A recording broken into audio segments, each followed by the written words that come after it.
Siis LPhän alkaa jossain sanotaan vuoden 52 aikoihin, kun sitä ennen on pelkästään sinkkuja. Ja niissä on aika halvat just tommoset kannessa se albumi keskellä. Ja siinä on niinku tommoset värikästä, tommonen mustavalkoinen kuva naisesta miehen vaatteessa. Se on siis ollut silloisessa niinku todellisuudessa aika pysäyttävä. Siinä on niinku tuolla kaikkien klassikko Ramonesin debyyttilevy, jota on kopioitu joka maassa, joka genressä.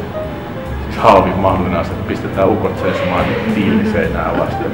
Tossa toi musta kansi on ihan ikonisimpia levykansia, mitä täällä on. Eli Joy Division debyytti Unknown Pleasure. Se on gootibändi, eli kukaan ei katso kameraa. Vähänkään saa niinku kosiskella yleisöä, pitää tuijotella tuimana maahan tai kaukaisuuteen ja puristaa nyrkkiin.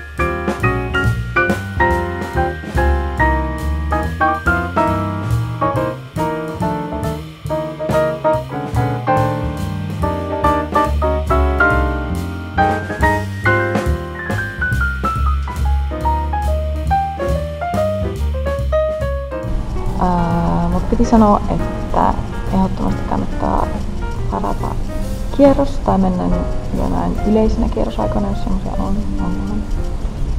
Ja erityisesti mun mielestä tätä näyttelyä voi suositella kaikille, jotka on kiinnostuneita musiikista tai jos harrastaa musiikkia tai tykkää vaikka retroilusta tai tykkää vinyyleistä erityisesti.